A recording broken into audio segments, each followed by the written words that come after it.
Oke, kita mulai perkuliahan kita hari ini. Oke. Selamat sore, saya sampaikan ke teman-teman semua. Terima kasih atas waktunya.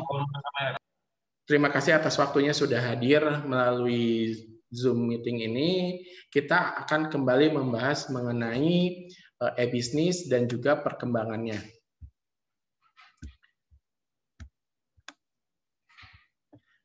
Definisi e-bisnis dari teman-teman di perkuliahan sebelumnya saya yakin sudah disampaikan. Saya akan mengulang kembali apakah ini mengutip hal yang sama dengan dari Ibu Hermawati gitu ya. Saya kasih sepertinya agak-agak berbeda harusnya gitu ya. Jadi secara dari para ahli, mereka menurut Law Gerstner itu e-bisnis merupakan aktivitas yang berkaitan secara langsung maupun tidak langsung dengan proses pertukaran barang dan jasa atau jasa dengan memanfaatkan internet sebagai medium komunikasinya. Media komunikasinya untuk transaksi dan salah satu aplikasi teknologi internet yang merambah dunia bisnis internal. Ruang lingkupnya banyak, pendidikan, pelanggan, pengembangan produk, dan pengembangan usaha. Sedangkan menurut Mohan Sauni, yaitu adalah penggunaan network elektronik dan juga kumpulan dan asosiasi teknologi untuk improve, mengenhance, mentransfer, dan juga menginvent, yaitu menemukan bisnis proses atau sistem bisnis untuk menciptakan nilai yang superior dibandingkan yang sekarang saat ini. Gitu. Untuk potensial customer dan juga untuk keadaan bisnis saat ini. Nah, kalau melihat dari definisi seperti itu ya, jadi tidak usah pusing-pusing, gitu ya. Intinya e-bisnis itu adalah sebuah bisnis, gitu ya. Kita melihat nih, bisnis itu kita dalam konteks dunia nyata ya. Nah, e-bisnis adalah merubah yang tadinya di konteks dunia nyata menjadi ke dunia digital. Jadi artinya pengertian bisnis yang dia melibatkan teknologi dan juga jaringan elektronik gitu ya. Ini yang akan kita pelajari selama 1 semester ke depan dan ini yang harus kalian ingat. E-business arsitektur.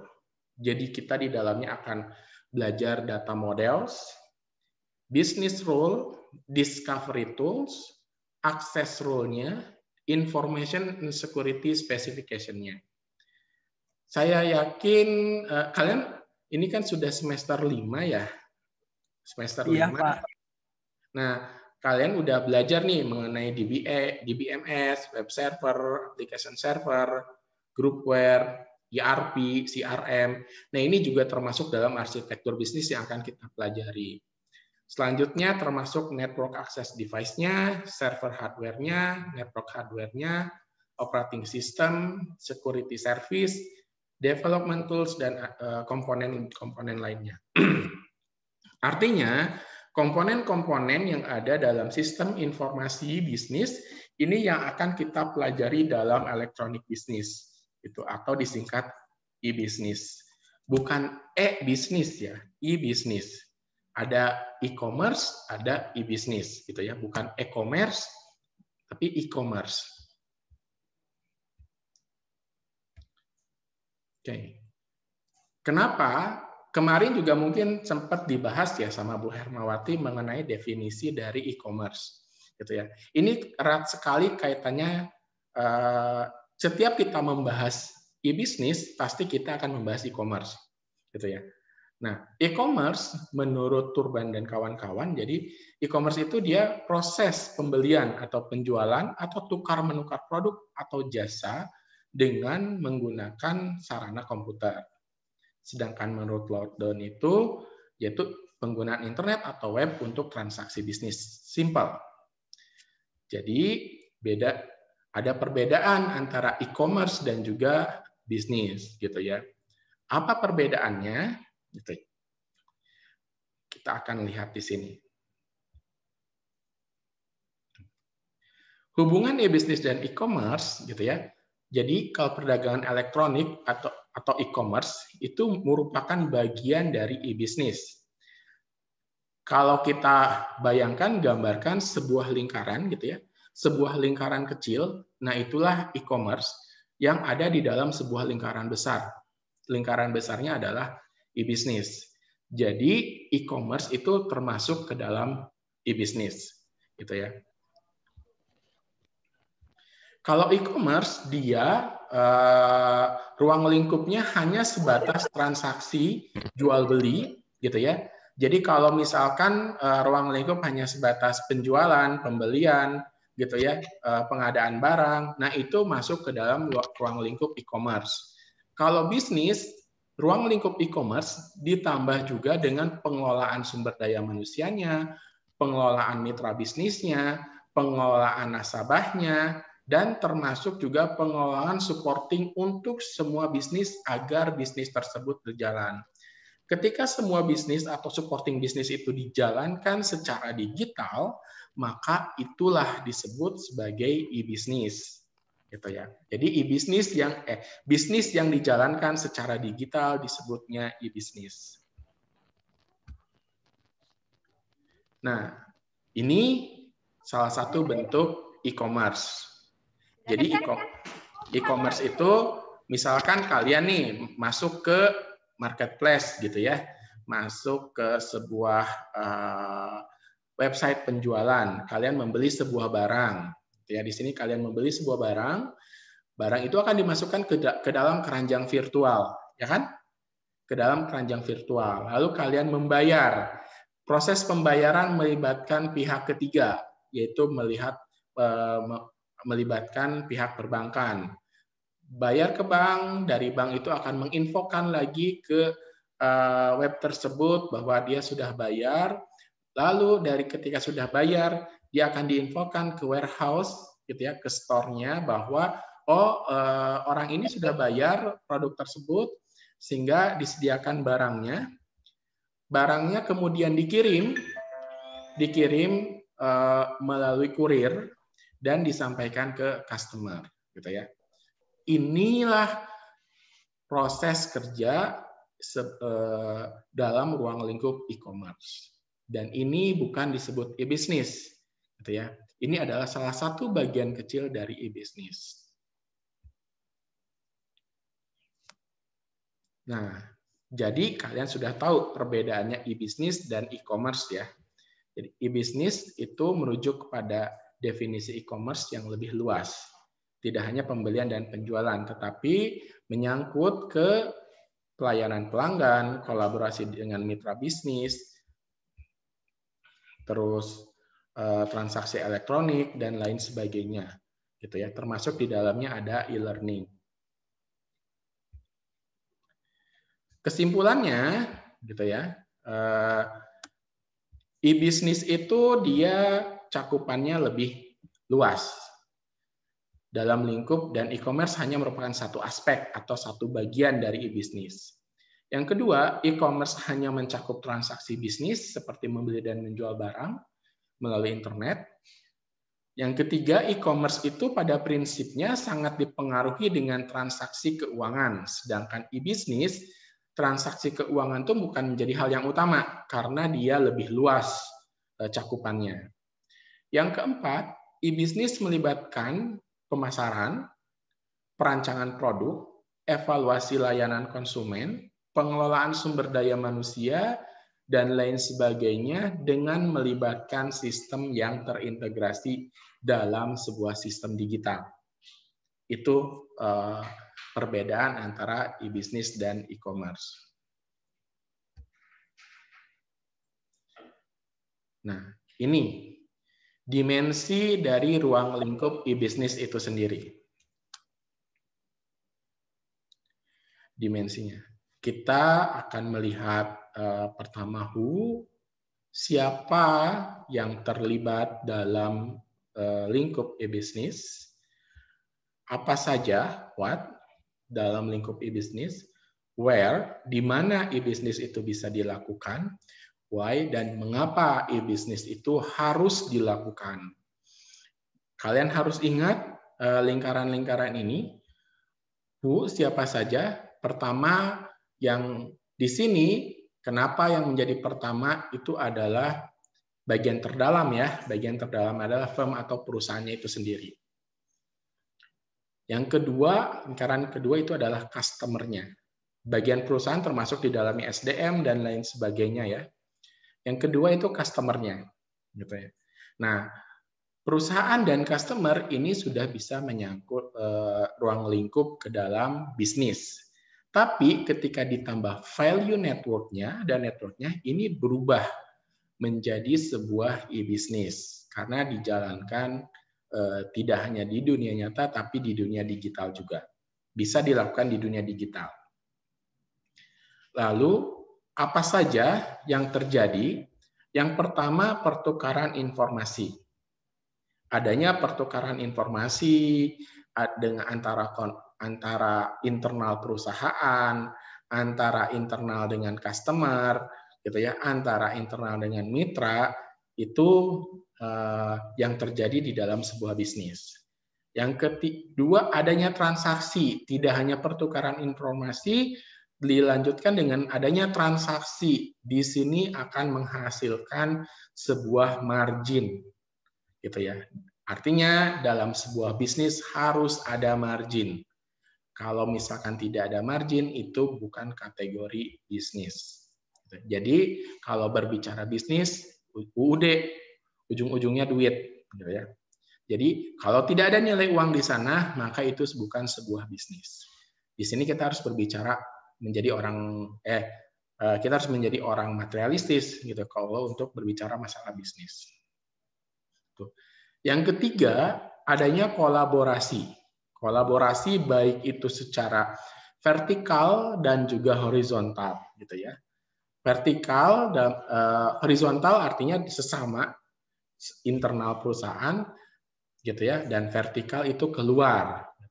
Termasuk juga kolaborasi dengan pemanfaatan teknologi, artinya semua sumber daya yang ada dikolaborasikan untuk menciptakan value, gitu ya. Di sini value network-nya. Nah, di mana ini bisa dilakukan? E-business ini bisa dilakukan di semua tempat. Di sini bisa dilakukan di in-house, artinya di tempat itu sendiri. Ini e-business bisa dilakukan di situ, ataupun bisnis, real bisnis juga bisa dilakukan di situ. Tapi, gitu ya, ketika dia sudah berpindah, wah ternyata bisa dilakukan secara remote. Nah, ini sudah terjadi pergeseran in between antara e-business dan juga bisnis. Ketika dia berubah menjadi e-business, maka bisnis tersebut bisa dilakukan di mana saja, anywhere, gitu. Ini di mana e-business itu bisa dilakukan. Jadi ketika berubah menjadi e-business, maka dia bisa dilakukan di mana saja. In-house, bisa remote, bisa juga di mana saja. Atau ketika dia hanya berupa bisnis tanpa elektronik, dia hanya bisa dilakukan di tempat tersebut, karena harus ada real tempatnya. Gitu. Nah, mengapa perlu transformasi dari bisnis menjadi e-bisnis? Indonesia ini perubahan dari real ke digital itu baru terasa, apalagi di dunia pendidikan pada saat pandemi COVID-19 ini. Tuh. Dulunya, kayak misalkan kelas masih dilakukan secara tradisional. Ya, betul apa benar ya? Oke. Jadi kelas itu dilakukan secara tradisional, tapi dengan adanya pandemi COVID-19 maka membuka semua mata yang ada di Indonesia ini, baik mau yang di kota ataupun yang di perkampungan gitu ya, mereka harus melek teknologi karena pembelajaran harus dilakukan secara daring. Padahal ini semua sudah dilakukan di negara-negara yang sudah maju gitu ya, apalagi di kawasan Eropa. Mereka sudah merubah sistem pembelajaran dari mulai offline atau kita bilang tradisional, Terus mereka berubah menjadi blended learning, yaitu perpaduan antara kelas dan juga online. Nah, saat ini ketika pandemik dirubah menjadi full online, walaupun ada beberapa mata kuliah di kampus kita sendiri yang masih dia blended, artinya offline dijalankan, online dijalankan. Nah, e-bisnis juga sama, dia berubah. Bagaimana caranya sekarang kita nggak bisa ketemu, akhirnya berubah dia bisnisnya dari yang di dunia real ke dunia digital. Artinya di sini kenapa gitu ya? Kita untuk menekan outcomes, cost outcome-nya gitu ya. Terus adanya relationship outcomes-nya, ada hubungannya dan juga transformasi gitu ya, perubahan dari outcome-nya gitu ya. Jadi memang yang tadinya real menjadi digital gitu. Bagaimana caranya merubah yang real ini, proses yang real menjadi digital ini yang saat ini kita terus-terusan mempelajari itu gitu ya. Efek dari COVID-19 walaupun harusnya sih dari semenjak adanya perubahan industri juga kita harusnya sudah belajar. Oke, awal perkembangannya. Nah, ini perkembangan e-bisnis. Jadi pada tahun 70-an itulah sebenarnya aplikasi e-bisnis pertama kali dikembangkan. Begitu, sebagai transaksi pembayaran melalui internet. Kalau di kita tahun berapa ya? 80-an ya, 80 90 gitu ya. Yang disebut dengan electronic fund transfer. Di situ sudah mulai bisa dilakukan transfer uang gitu ya dengan secara elektronik. Dalam perkembangan berikutnya ditemukan electronic data interchange gitu ya. Jadi perubahan data di sini untuk mentransfer data secara rutin seperti dokumen gitu ya dan sampai kepada transaksi keuangan. Ini pertama kali dilakukan oleh CIA gitu ya. Jadi pertukaran data dan juga dokumen-dokumen secara elektronik. Gitu. Tahun 90-an di mana mulai ya teknologi web nih. Teknologi web semakin maju gitu ya. Tidak hanya menampilkan data gitu ya, tapi juga menampilkan gambar dan suara. Di sini sudah, dan tahun 2000-an baru perkembangan e-bisnis di sini semakin pesat, artinya banyak perusahaan-perusahaan di Amerika, di Eropa, bahkan di Asia, termasuk di Indonesia, beralih dari konsep memasarkan produk-produknya yang secara tradisional atau konvensional menjadi melakukannya lewat internet. Jadi kalau menurut Loudon nih gitu ya, bahwa perkembangan e-bisnis itu ada 3 fase. Yang pertama inovasi tahun 95 sampai tahun 2000. Tahun 2001 sampai 2006 itu fase konsolidasi, dan 2006 sampai sekarang itu fase reinvensi. Apa itu fase inovasi? Gitu ya. Fase inovasi ciri-cirinya seperti ini.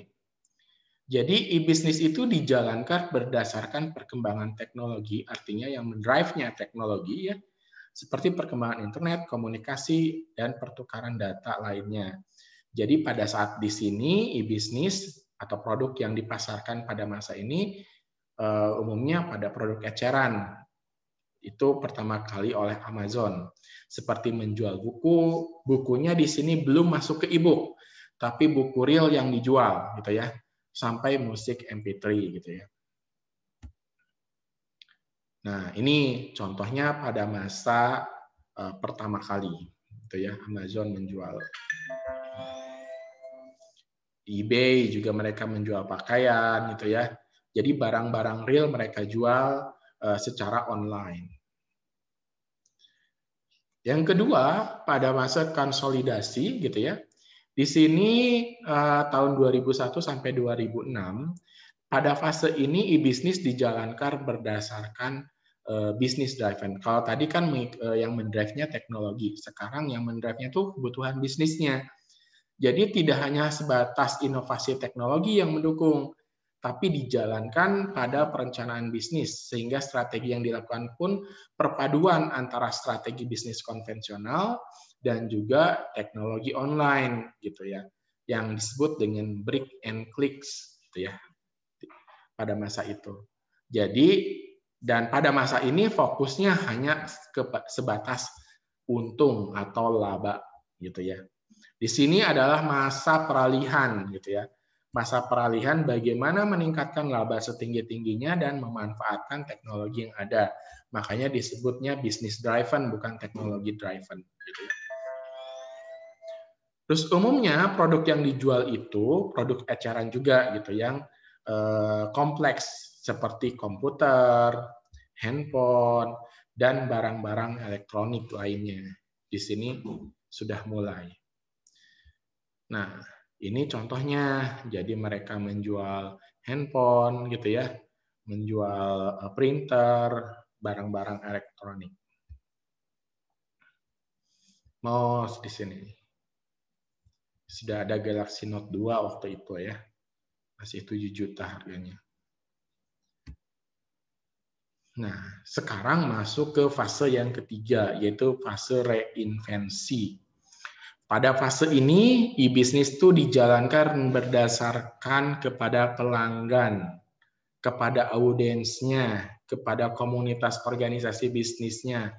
Maka disebutnya Customer Audience and Community Driven atau CAC Driven gitu ya. Dengan demikian, organisasi bisnis mulai memberikan perhatian nih, siapa sebenarnya pelanggan mereka. Jadi mereka mulai melakukan segmentasi pasar. Jadi di fase ini juga tidak hanya sebatas mengejar target penjualan atau laba, gitu ya, juga memperhatikan faktor yang berkaitan dengan pelanggan. Jadi mulai diperhatikan mengenai customer satisfaction mereka. Target pasarnya siapa, pertumbuhan jaringan sosialnya seperti apa teknologi yang dipakai oleh pelanggan gitu ya. Jadi kebanyakannya di bisnis ini mereka lebih fokus kepada jasa dibandingkan produk fisiknya. Jadi jasa yang menyertai ke produk fisik. Dan itu dilakukan sampai saat ini. Di sini misalkan ya, ada di Kaskus gitu ya, ada forum mengenai hot rates-nya apa gitu ya. Jadi ketahuan nih lagi butuh apa gitu ya. Saat ini masyarakat sedang butuh apa. Itu baru si pelaku bisnis menjual atau membuat produk yang dibutuhkan. Terus kemana gitu ya? Seluruh Indonesia mereka mulai gitu ya. Sekarang perlu nih membuka online untuk barang-barang bekas, untuk barang elektronik bekas atau mobil bekas. Mereka mulai membuka e-commerce-nya di sana. Gitu. Nah, saya masukkan juga perkembangannya salah satunya adalah m-business atau mobile business. Ini salah satu perkembangan dari e-business. Jadi bagian dari e-business di mana informasi tersedia independen, waktu dan lokasi dimanapun kita berada. Kenapa? Ini masuk ke dalam, saya nggak tahu ini sudah dibahas belum di pertemuan selanjutnya, di pertemuan sebelumnya. Jadi mobile business ini kenapa masuk? Karena sekarang ketika e-business orang beranggapan bahwa itu dilakukan di komputer yang memang dia statis di sana. Tapi ketika mobile business, dia bisa dilakukan di handphone ataupun di laptop yang mudah dibawa. Gitu.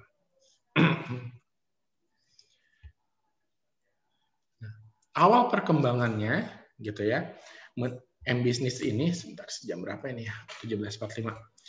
M-business itu perluasan dari e-business, jadi ke perangkat lunak nirkabel, yaitu tadi menggunakan handphone, notebook, iPad, maupun PDA. Itu menurut Magic. Sedangkan menurut Kolakata dan Robinson, definisi M-business itu aplikasi yang dibutuhkan untuk mengelola suatu yang berhubungan dengan bisnis, dengan penyajian informasi dan jasa, dengan penyajian komoditi-komoditi yang menggunakan peralatan mobile. Sebentar, saya ini kan dulu HP-nya.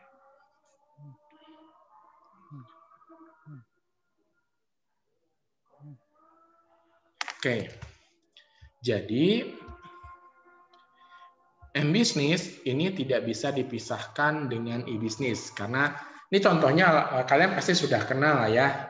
Untuk awal-awal perkuliahan ini semua materinya sudah familiar gitu ya, cuma nama-namanya saja yang kita perkenalkan di dunia pendidikan gitu ya. Jadi dengan adanya layanan model M-Business ini, contohnya mulai SMS banking gitu ya, broadcaster via layanan mobile banking itu masuk ke dalam perkembangan bisnis. Kenapa dimasukkan ke dalam e-business? Karena di dalamnya terjadi transaksi atau e-commerce, di dalamnya terjadi juga pertukaran barang dan jasa. Gitu. Nah, itu yang bisa saya sampaikan hari ini, gitu ya. Bila ada pertanyaan, silahkan di kolom chat, gitu ya. Di kolom chat atau mau langsung juga boleh, gitu ya. Terus untuk minggu depan kita akan masuk ke model-model e-business seperti tadi arsitektur e-business itu sendiri. Oke. Kalau dengan saya tugasnya seperti apa gitu ya. Sebelumnya ada beberapa mahasiswa di sini yang sudah ketemu saya di perkuliahan entrepreneurship gitu ya, atau kewirausahaan. Nah, kalau dengan saya dengan e-business itu ya, untuk matrikulasi e-business, coba kalian gitu ya, bagi yang sudah punya usaha itu kalau bagi yang belum, kalian coba buat sebuah, pikirkan dulu, minggu depan saya akan tanya gitu ya, per kelompok. Satu kelompoknya itu 3 orang gitu ya, 3-4 maksimal 4 orang. Yuk, coba kalian buat sebuah perusahaan atau sebuah produk yang bisa diubah, ditransformasi yang tadinya dari bisnis konvensional menjadi bisnis digital atau berubah jadi bisnis menjadi e-bisnis.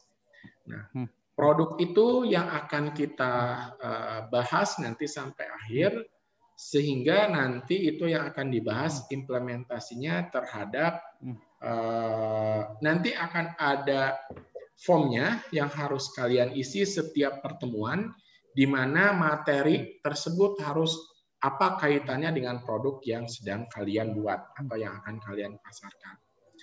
Jadi nanti akan ada praktek e-bisnisnya juga. Gitu. Nah, untuk minggu depan kalian sampaikan nama-namanya ke email saya ya. Coba kalian cek LMS gitu ya.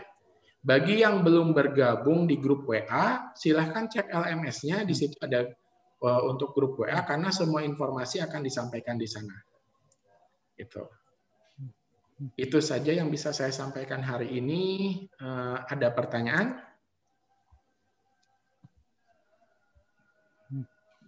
Cukup Pak, udah adzan mau maghrib. Cukup ya. Oke. Kalau tidak ada, tolong ininya di videonya di on-kan dulu ya. Saya mau screenshot gitu ya untuk kebutuhan absensi. Baik Pak. Untuk kebutuhan absensi, videonya tolong di. Nah, oke. Siap ya. Screenshot sebentar.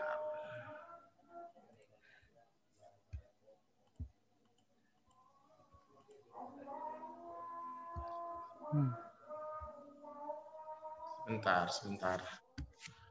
Tunggu 1 menit.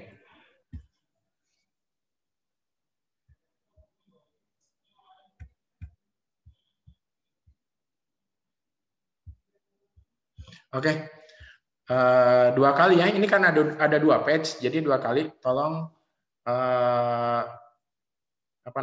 videonya. Siap? Saya screenshot ya.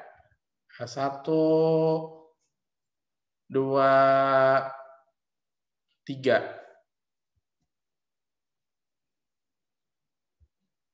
Oke, 1 kali lagi. Oke, Screenshot, siap. 1, 2, 3. Oke, terima kasih atas kehadirannya hari ini. Saya akan rekap absennya dari chat. Bagi yang sudah menuliskan nama dan NPM, silahkan boleh link, ya. Saya akan rekap absennya sekarang gitu. Nanti kalian bisa lihat di LMS juga. Itu saja pertemuan perkuliahan hari ini. Terima kasih atas kehadirannya. Semoga materinya dapat di-download di LMS. Gitu ya. Kita lanjutkan minggu depan. Jangan lupa tugasnya tadi mudah gitu ya. Dan selanjutnya apabila ada kuis kalian silahkan cek di LMS gitu ya. Oke. Terima kasih atas kehadirannya. Selamat sore. Assalamualaikum warahmatullahi wabarakatuh. Terima kasih Pak. Waalaikumsalam warahmatullahi wabarakatuh.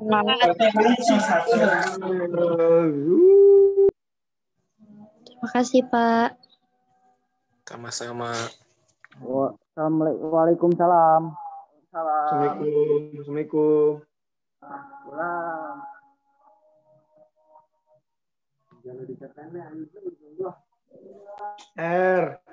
Bisnis gue mama yang masar. Gimana?